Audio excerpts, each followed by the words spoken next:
Deuxième tendance, un petit peu après celle-ci, c'est l'importance de l'accueil. Ça, c'est jusqu'à segmenter en fait dans certaines concessions. En tout cas, il y a des projets qui sont dans ce sens. Segmenter la mission d'accueil de la mission de vente. Enfin, en tout cas, des rôles et responsabilités dans la concession.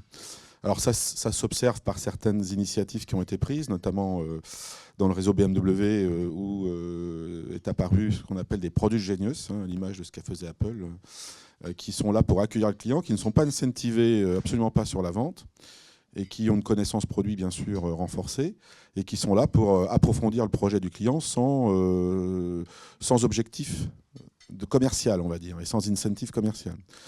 Donc ça, il y a quelques concessions. Je crois qu'il y avait une 60aine de Project Genius à déployer en France. Ils n'y sont pas encore complètement arrivés. Mais ça, voilà, il y a quelques concessions. Je crois à Chartres, là, ce concessionnaire de l'année Project Genius. Il y en a quelques-uns sur LinkedIn, j'en ai repéré. Voilà, donc ça existe.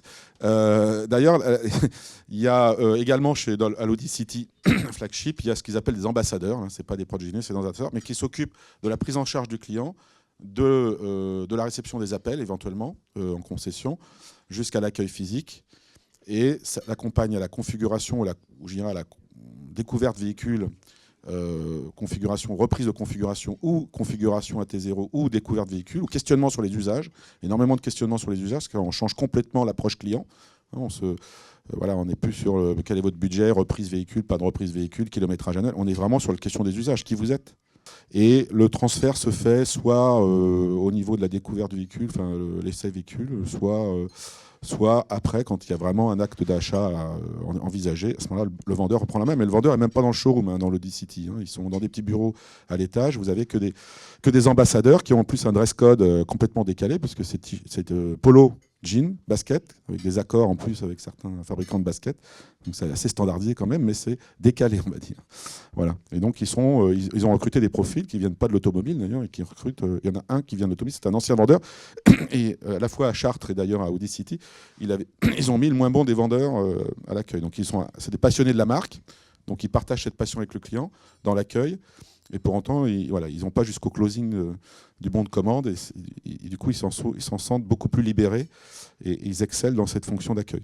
Pour bien enfoncer le clou sur la connaissance produit, justement à Audi City, ces ambassadeurs de la marque qui connaissent donc tellement bien le produit. D'abord, ce sont les fanatiques des produits. Ce sont des jeunes en général, fanatiques du produit, au point que ce sont eux qui sont employés, on peut dire, par la filiale Audi, pour corriger les éventuelles erreurs de définition produit et tarif qui peuvent figurer dans les systèmes. Tous ceux qui ont travaillé dans ce genre de métier savent que les systèmes des constructeurs et des filiales contiennent des erreurs de définition produit parce qu'elles sont adaptées au contexte local, etc. C'est à eux que l'on se fie pour faire ces corrections. Donc ça veut dire à quel point ce sont des gens qui connaissent vraiment parfaitement le produit.